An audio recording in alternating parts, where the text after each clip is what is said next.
everyone! Good evening. So we're having ladies and gentlemen ngayong gabi, pero iba ngayon. Ang iba-vlog ko ay yung lahat performance ng kandidata. Extension! Maribokon ka.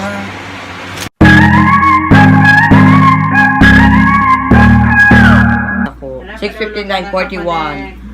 Anong oras daw ang pageant? Hindi ko po si Dam. Ano ang Check. Sila pa nakakakuha pageant, permeate nagpupo. Makeup and hair is done. We're gonna go now. Bye! Good luck!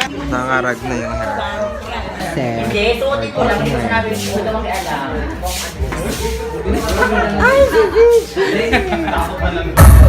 All my ladies, wind to the left, straight to the right, drop it down low and take it back high. Bitch, I don't need introduction, follow myself on instruction. Wind to the left, straight to the right, drop it down low and take it back high.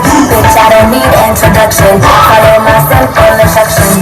Cause you ain't do what I gotta do, oh yeah. All the gases, no need to kill, oh yeah. Me and my crew, we got the juice, oh yeah. So come here, let me make you now. So I'm bossy, cause I am the boss. Buy anything, I don't care what it costs.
My name is Rian Ramos and I'm very much proud to represent the municipality of Camaligan, province of Camarines Sur, representing Kalma Festival. 1 point Cordet. Hayain niyo ako sa magpapakilala sa katauhan ni Juliana Parisco Basigoria. Na nagmula pa sa pangalang Katsa, capital of the Philippines, Ciudad ng Tabaco, province of Albay. This is Don Balasta, all the way from Municipality Worker Group Festival celebrating Municipality of Bacacay, province of Albay. My name is Kim Bermudez Morales from Ligaw City. But tonight, please do allow me to stand by the name, one of the versatile actress of ABS-CBN, ang babae nagpatibok sa puso ni Sir Chief. Opo, ako po ang inyong candidate number 4, Ms. Jody. And I am Christine Valenciano Marie, 28 years old, representing my beautiful town, the municipality of Ginabatan, province of Albay. This is Jake, Dominic, and Dan. Good evening, ladies and gentlemen, or should I say, Jos, marahay na banggi sa Indoga Boss. This is Kim Asuncion, but tonight allow me to stand by the name of your Miss Universe 2018. I am Catriona Gray, representing Tabaco City na nag-iwan sa inyo ng mga katagang aanhin niyo pa ang magic sarap kung ang tunay na sarap sa akin nilang malalasap. Thank you. This is Jeric Barameda, 18, Staging Tourism Operations at STI College, Legazpi, representing the municipality of Immortal. So This is Elton BQ, a 23-year-old licensed professional high school English teacher. And My name is Antoinette Sapo, a fresh, young, 19 years old stunner who hails all the way last from the municipality that proudly celebrates the Pulangagi Festival.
My question is, what will you do if once a was is currently happening again? I will repeat. What will you do if once a was is currently happening again?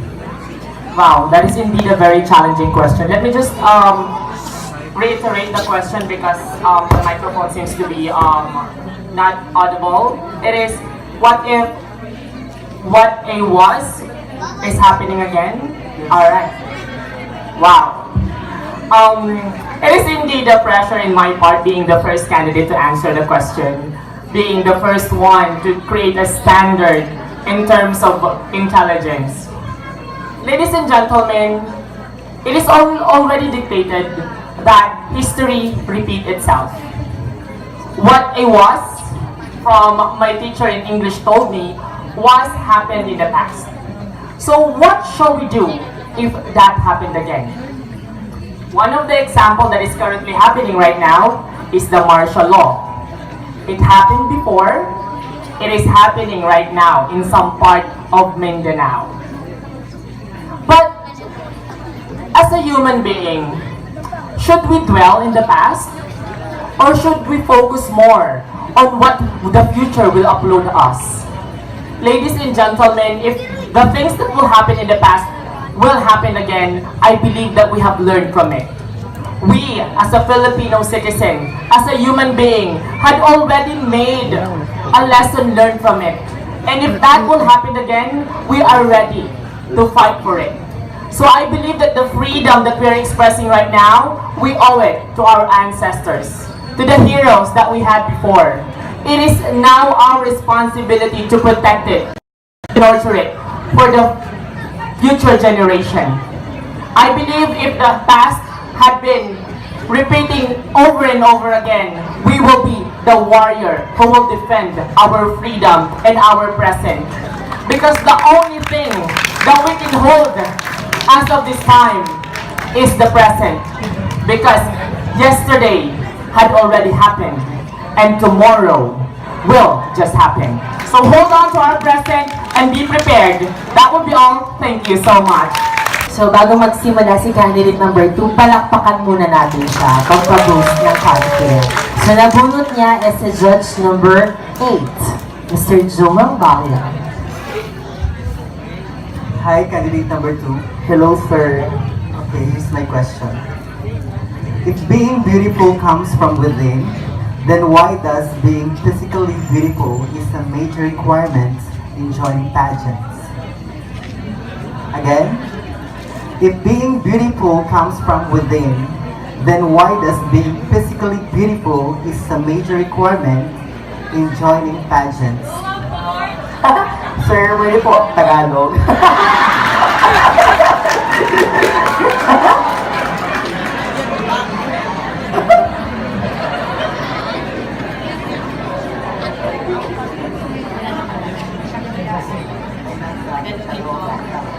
Kung ang kagandahan ay nasa looban, bakit sa pagsasali sa isang beauty pageant kailangan na physically beautiful ka? Well, para sa akin po, ang kagandahan daw po ay nasa loob ng ating puso o ng ating sarili. Siguro po para po sa akin, ang kagandahan po hindi lamang po na naipapakita po sa panlabas na kaanyuan at sa panloob. Kasi po bilang isang bakla po dito, bilang isang Dailea Cordas na drag queen, hindi ko po kailangan ng kagandahan. Sapagkat alam ko po na sarili ko ang kailangan ko mapasaya ang karamihang tao dito sa inyong harapan. Bilang isang arat queen, ay kailangan kong panindigan ang pagiging isang aratera ko o ang pagiging aratera na tinatawag na mapasaya kayo. Hindi man ako maganda, hindi man ako katangkadan, pero kaya kong lumaban sa inyong harapan. Yun lamang po and I thank you. So, nabunot niya is si judge number 1, si Mr. Jefferson.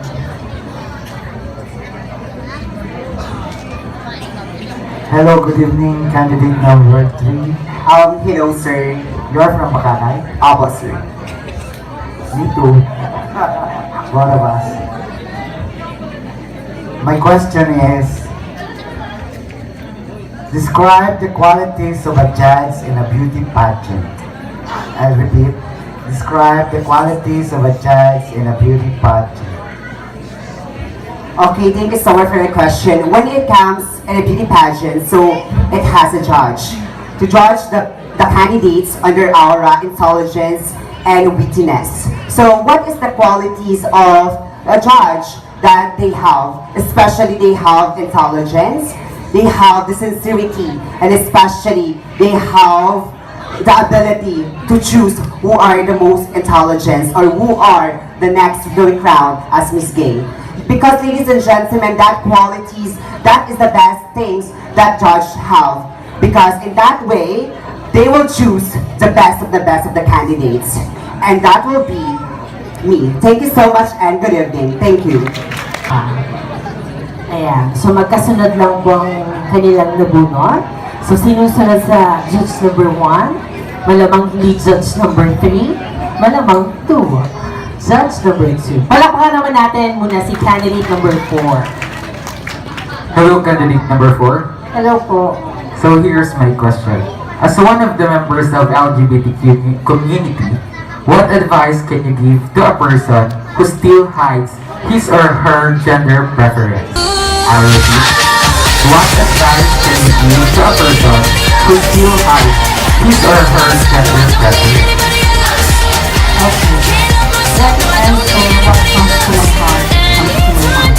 Because each example is my own opinion. I will put on mine what will be your answer. And yes, will not answer. I'm not perfect. You're not perfect. We are all human. Each and every one of us has our own hidden desire, has our own hidden aspect, and has our own hidden personality.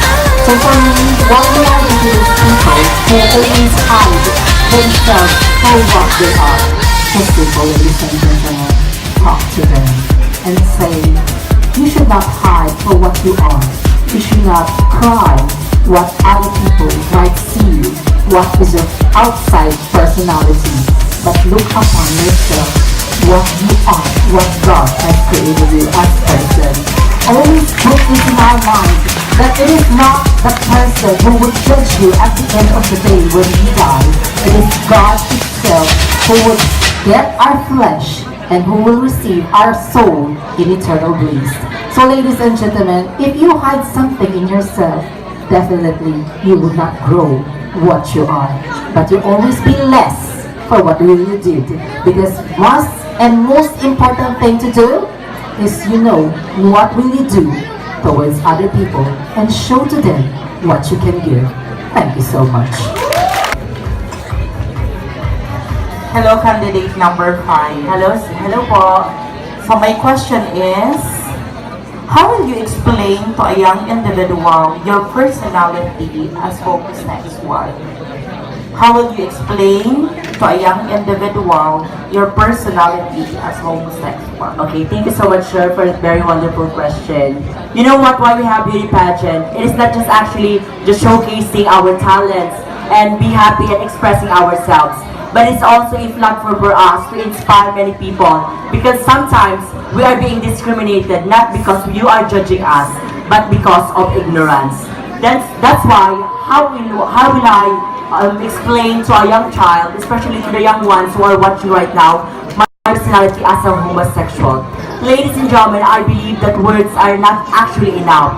That we cannot please each and every one of you, especially the young ones, by just telling them that we are gay, we are like this, we should be respected in our society.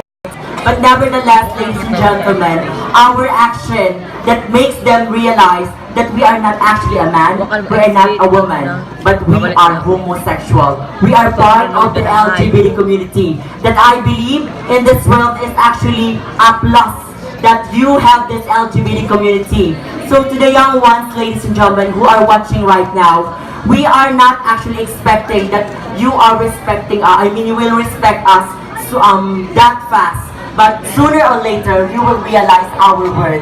That's why we have this beauty pageant, to make that ignorance this a lesson in our society, to inform each and every one of you that gays really exist in our society. And by just walking here, flaunting my skin, my body, if that would be enough to make you realize that bakla po ako. Hindi ako babae, hindi ako lalaki. Bakla akong nabuhay, bakla akong mamamatay. I always believe, ladies and gentlemen, that we should not be judged for our gender preference, but we should be judged for our action. Because at the end of the day, we are all son of God. Let's respect and let's tolerate what our actions in this world. Thank you very much. Ang nabunot ni candidate number 6 is si judge number 9, si Kapitan, Barangay Captain of Salvacion. Hi, candidate number 6. Hi ma'am, good evening. Good evening. Okay, this is my question.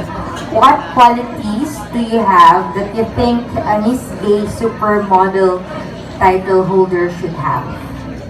Okay. That question may seem very close to my heart, not just because I'm a pageantara, but I'm also an LGBT individual who is fighting for the rights of every LGBT community. But before I answer that question, I have 3 main points in answering those questions. First, if the question asks for something objective, then it is irrelevant for you to appeal to emotion. Second, the way you build up your answer should state facts. And the third one is you should be true to your principles, to your ideas, to your beliefs, and to what you believe in. So let's go back to the question. What qualities do I have to conquer, to bag the title of being the new supermodel here in Santa Misericordia? Well, some of you may say that a true beauty queen should have good lips, beautiful eyes, shining shimmering hair. But let me say this to everyone. A true beauty queen should always instill to our hearts the goodness. Why is that, ladies and gentlemen? If you have the goodness in your heart, then you can be able to influence, inspire other people, especially the young ones. Always remember that it is not about what is in between your legs, nor what is in between your ears. It's all about the goodness in your heart. Because at the end of the day, we will not be judged based on what we are or who we are, but what we have done in this society. So we should always instill to our hearts the goodness in order for everyone to respect us. And this is the quality that I want to share to everyone in this auditorium right now. And this is the quality that will beg the Ms.Gay supermodel right now. Because at the end of the day, the goodness in our hearts will last forever. Kaya tayo, gumawa tayo ng kabutihan, sino ka man, pageantera ka man, o anong uring sa lipunan meron ka. Always remember that goodness in your heart is something that will never, ever last forever. Thank you. So hindi na tatatanong yung kinakabahan ka, di ba? Pumili ka na. So siya ang black star na the antagonist of everyone. So nakuha mo si judge number 6. Ayan. Hello, good evening. If you could give your younger self one piece of advice, what would that be? Again, if you could give your younger self one piece of advice, what would that be? Thank you. Thank you very much for that very wonderful question. I don't want to sound naive and I don't want to sound drastic. If I were to give a message to my younger self, I would probably quote it like this. To you who feel that the world is against you, don't be scared. Things will go on your way. Maybe they say it's a phase, or maybe you are just confused. But trust me, the fact is you are still discovering who you really are, and that is okay. There will others who will pull you down and hurt you, but if you will learn to stand on your own, no one will ever bring you down. Always remember that you are beautiful and unique, and you deserve to be heard, accepted, and be loved. Because kindness, wit, style, everything beautiful about you has nothing to do with your gender. I believe that would be my message to my younger self, for me to become more better version of myself for who I am right now. Because there is one wise man who told me, and that is my father, na walang masama sa pagiging bakla. Nagiging masama ito dahil sa maling gawain ng isang bakla. Thank you. Candidate number 8, you're so pretty. Thank you, ma'am. Okay, if you are a judge in a gay pageant like this, what would be your question and what is your possible answer? I believe that pageants like this will offer to educate a lot of people, not just the young ones but also the old ones, in order for them to speak what's really on their heart and to think what's really on their mind. So my question, if I will be a judge to this pageant, is very simple. How can you conquer your fear even though there are people who didn't accept who you are or what you are in this world? So my answer will be, I am not just an ordinary person standing here being beautifulized, being glamoured, and being dressed as a female. Because behind our wigs, behind our heels, and behind every gender we are in this community, there is a struggle, there is a fear, and there is always a problem we are facing. First, we are not being accepted by the society because we are different. We are different from what we are behind our legs, and we are different physically between others. Second, we are feared to be not accepted by the ones who we love. Yes, it is the most feared thing by an LGBT community, being not loved by the person you love and being not accepted for the person you really love. Ladies and gentlemen, let this be an educator. Let I be an educator to you, that every beauty pageants like this are not just influenced by others to educate, but also to give you the proper knowledge that we are existing in this world. We are in the 21st century, wherein LGBT community are existing in our world. And we are not fearing any judgments today. Because as long as we are being good, as long as we are being beautiful, and as long as we are being kind, we are accepted, not just by the people, but by God. I always believe in the Bible that according to Matthew 6:33, that we should seek first the kingdom of God and His righteousness, and all things shall be added unto us.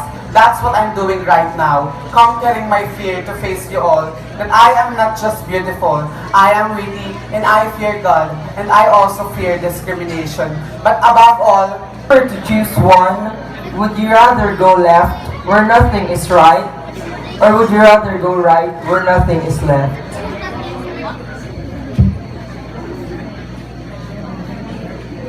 If I am going to choose one, where will I go? Shall I go left where nothing is left right?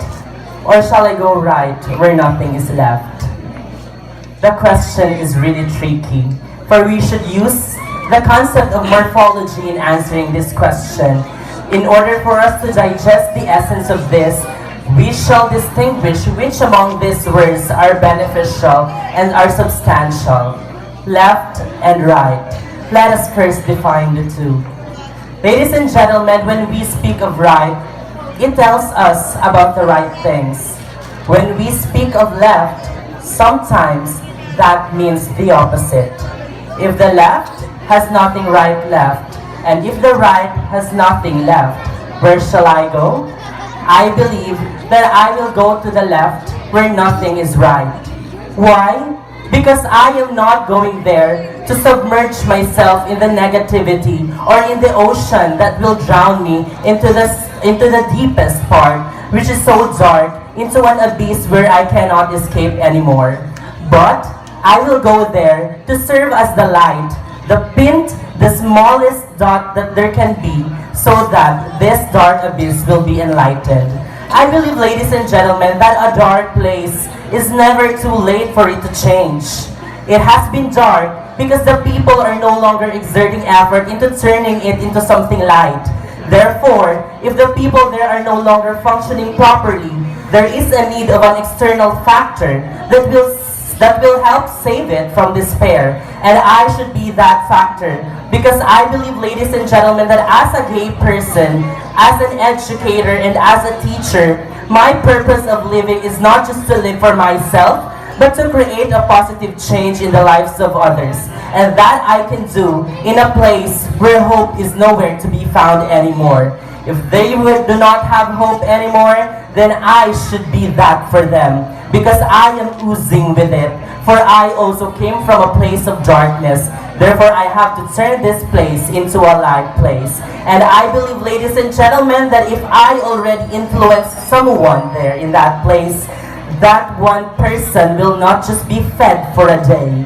Because I do not just teach him how to catch a fish, but I teach him how to teach others how to catch a fish. Because if I did that, therefore I did not just feed him for a day, but I told him to feed the others for the lifetime, to feed the entire world for a lifetime. Ladies and gentlemen, it's never too late for us to change. Life may be dark, people may throw sticks and stones against us, but we should find the light. We should find the good in every negative thing that is happening, make it better, and be the best out of it. Be the best because of it. Because I say that you should not think about how big the problem is, but on how big you can become because of that big problem. And I thank you. Pageantry, if so, how did you handle it? Okay, thank you so much for that challenging question. But before I answer that particular question, I just would like to say thank you for still watching right now. Well, I will go directly to the point. Yes, I experienced different kinds of discrimination, bullying, and criticisms when it comes to pageantry. Why? Because beside from this board of judges, this panel of the board of judges that have been criticizing us, whenever we share our personality, our talent, and our skills when it comes to beauty pageant, we therefore conclude that these people, some or maybe may all it be you, but we are experiencing different kinds of social bullying, discrimination. Sometimes, we are being called bakla-bakla, ipako sa krus. Bakla-bakla, salot sa lipunan. Bakla-bakla, sakit ng lipunan. But it really crumples my heart. But one thing is for sure, kung hindi mo kayang irespeto at mahalin ang kapwa mo, ano pang silbi ng panonood mo? Minsan nyo na kaming nilait sa pang-umagahan, kinutsa sa pananghalingan. Pero ngayong gabi, tanungin nyo ang sarili nyo kung bakit nyo kami pinagpupuyatan at pinagpapalakpakan. Naririnig ko po ako ngayong gabi nagsasalita sa aking harapan, hindi upang magpa-impress, kundi i-express ang aking sariling opinion na kaming mga bakla ay parte ng sosyedad na inyong kinabibilangan. Thank you so much.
With a cash, lowering the minimum age of criminal or social responsibility. Again, if you were a parent, what is your stand about lowering the minimum age of criminal or social responsibility?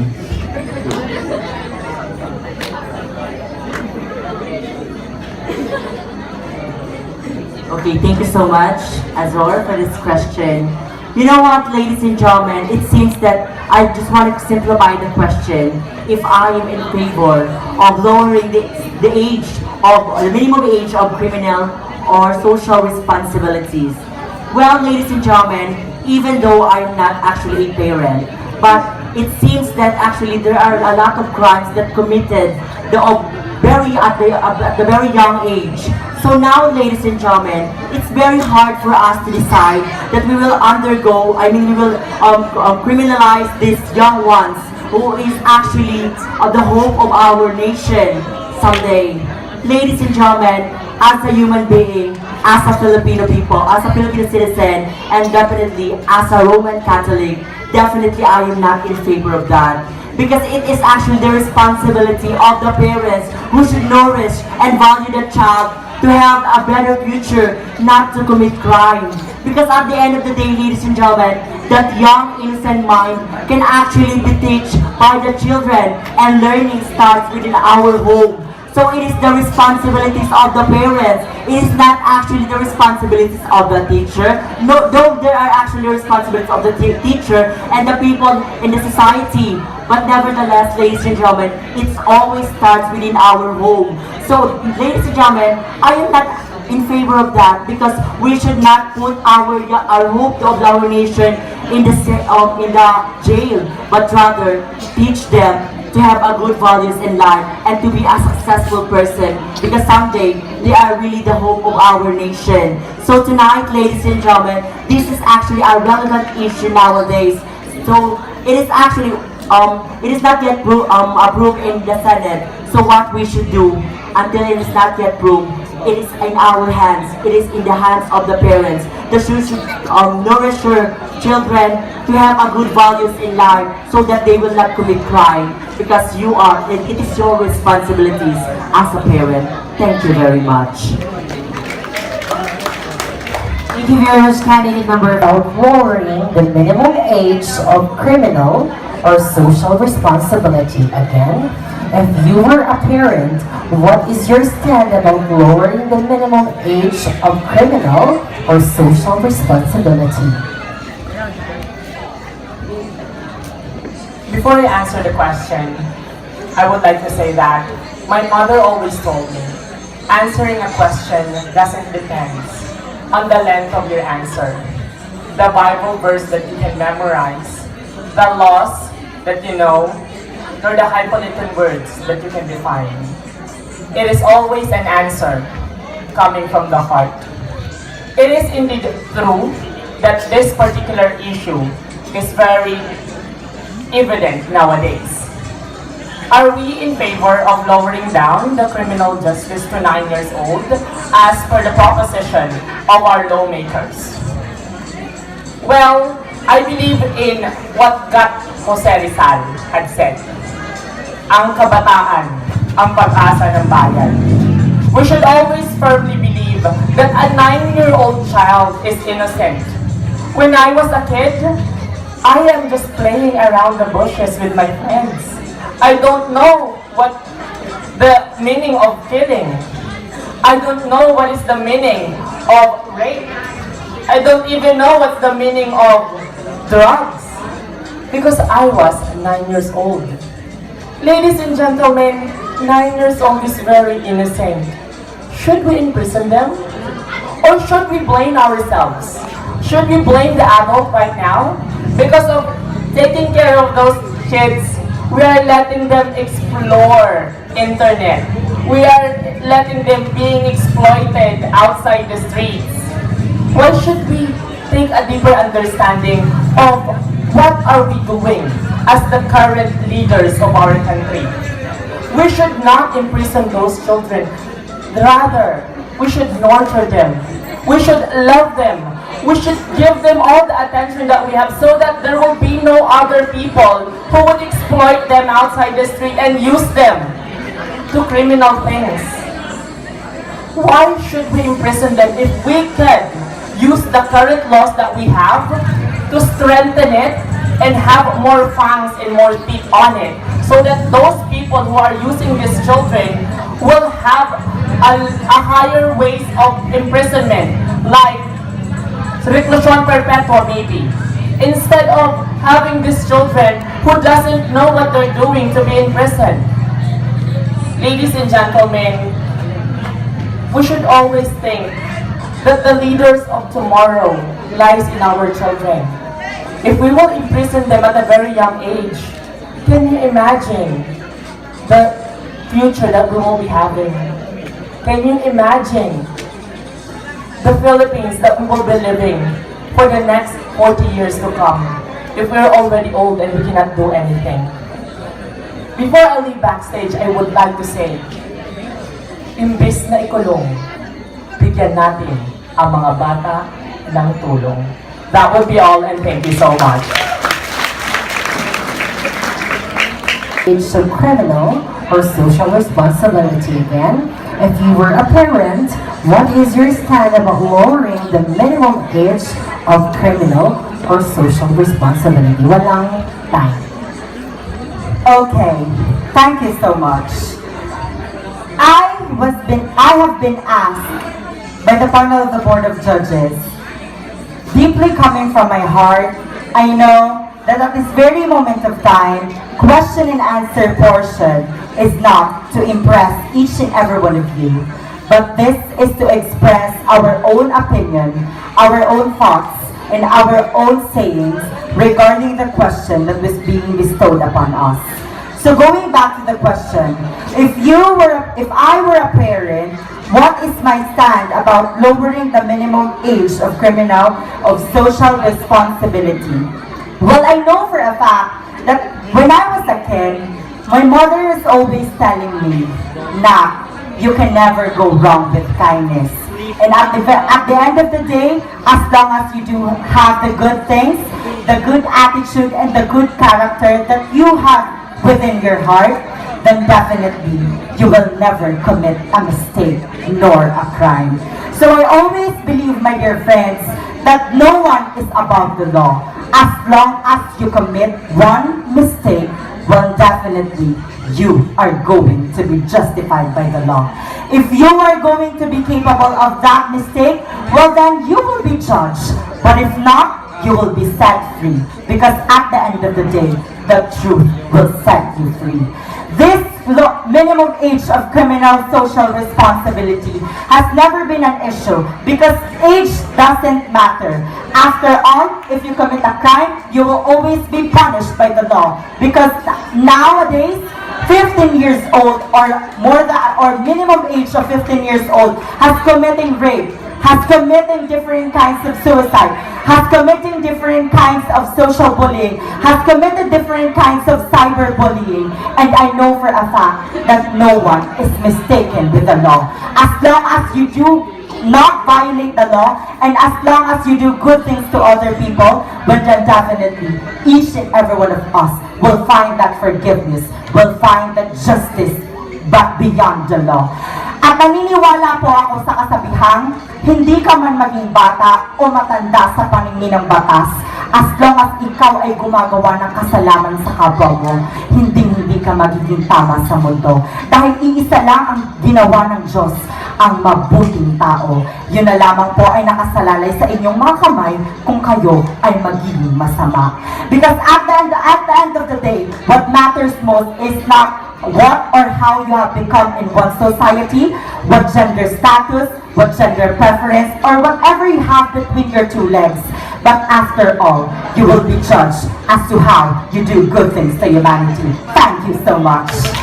Stand about lowering the minimum age of criminal or social responsibility. Again, if you were a parent, what is your stand about lowering the minimum age of criminal or social responsibility? Thank you very much for that very wonderful question. I believe that growing up as a Filipino, it is a sad fact to see a nation with hypocrisy, criminality, poverty, and inequality. But the changes that is being manifested as the new administration takes place indeed brought a visible hope to every Filipino faces. I believe as a youth, I am not in favor with this. Why do I say so? Because children are born with responsibilities and given a chance to play and given the name and just to enjoy youth. But on the other hand, let us look on the positive and negative effect of this. I believe right now, especially in our countries, in other countries, children were used to create criminal acts or illegal acts because they said that they will not be going to the prison because they were underage. But on my own perspective in life, I have always this belief that it is better to harm those people who are badly influencing our nation than those being good citizens of this nation. Because after all, I believe that we, the Filipino people, are embodied with resiliency that's being tested and proven throughout the years. then therefore I can say, if it is for the betterment of our country, why not? But if it would probably hurt every children, I would probably say no. Because it is a life that must be prolonged. It is a life that must be taken care of. But if would probably give them, but would probably dissolve them, that would probably impact to the negative effect, I can say yes. Just like suicidal, just like death penalty. It is actually a case-to-case basis. Because on my own perspective in life, I am a youth, and I can say that it would probably put a big part on my heart, and it probably breaks my heart if I see a children crying because he or she did something wrong. But let us always put in our mind that these children are innocent. There is a saying that if ignorance is a bliss, why do we seek for knowledge? Why don't we give the youth of the Philippines proper education? Why don't we give them proper guidance? Then therefore, they would not probably commit crimes in order for them to become a better versions of themselves, in order for them to become more responsive to the society they live in for. I believe it is not because of the children, it is not because of the parents. I believe that it is within us. We should guide one another. Let us work one another in order to combat this kind of change, in order for us to make this Philippines a better place to live in for. Thank you. Is your stand about lowering the minimum age of criminal or social responsibility? Again, if you were a parent, what is your stand about lowering the minimum age of criminal or social responsibility? I believe that among all the issues that Philippines is facing right now, this one is the most pressing among all of them. Now, what is my stand about the lowering of the minimum age of criminal or social responsibility in the Philippines? Ladies and gentlemen, I will be strict because I am a teacher. I believe that age is not an issue for us to give discipline and to set the standards to our people. May it be a child, may it be of the regular level, or may it be an old one, as long as that person is committing a violence against the rules and regulations under the Philippine Constitution, I believe na dapat lamang po ay ipataw sa kanya ang karampatang parusa. Because I believe that ignorance of the law excuses no one. Pwedeng irason ng mga tao, bata yan, wala yang alam. Pero bakit niya ginagawa yung mga pagkakasalang ito? Not because wala siyang alam, because I believe that as people, we are all born with this innate instinct. Alam na natin yung mga bagay, ngunit hindi lang sa atin na ipaliliwanag ng gusto. That is ignorance, ladies and gentlemen, and I believe that the only solution to ignorance is a strict reprimand to it. Kung ang solusyon sa problema ay ilagay ang mga batang nagkakasala sa krimen, nagkukomit ng mga krimen sa ating bansa, kung dapat silang ilagay sa loob ng rehas, I believe that they should be placed there. Because the generation is changing gradually. We older people understand the rules, but the younger generations do not. And our role as the older generations is to teach them how to understand all this and to appreciate that when you are given sanction, you are not being reprimanded, but you are being shown love, you are being shown care, because the people only want and to mold you to be the best citizen that you can be in the Philippines. Hindi na nadadaan sa pakiusap ang mga tao, I believe. Because in my experience, yung mga batang aking tinuturuan ay hindi ko na nadadala sa mabuting usapan. I always tell them that your actions may karampatang consequences. So kapag ikaw ay nagkasala, hindi naman ibig sabihin na kapag nasa loob ka na ng preso, ay isusuka ka na ng Diyos. Nilagay ka dyan because you committed something wrong. And nilagay ka dyan because gusto kang itama ng mga taong nakakaalam tungkol sa mga batas. And that doesn't mean that when you are inside, you can no longer go outside. Kung ayaw mong manatili sa loob, therefore what you have to do is to change. And because you decided to change, matututunan mong baguhin din ang iba. And there's only one way to go, and that is up. And in order to go up, meron tayong stair na tinatawag, the stair towards education, the stair towards proper understanding of everything that is happening. Take little steps, take bolder steps, and you can achieve the highest peak of the dream that you want to be. Oo, bata ka. Bata kang dapat turuan, bata kang dapat pagsabihan, bata kang dapat mahalin. Kaya kung ikaw ay nagkakasala, bata, pasensyahan tayo. Wala sa edad ang paggawa ng krimen. Kung ang Diyos nga ay hindi tinitingnan ng ating pagkakaiba-iba, sino tayong tao para husgahan ng iba? Let us keep everything in equation. Let's make everything equal. Minamahal kayo. Kung ang iba ay hindi payag sa aking sagot, bear with me. But as an educator, I believe, kailangan nating turuan ang mga bata. Strict man yan, ngunit yan ang puno ng pagmamahal. And I thank you. Palakpakan naman natin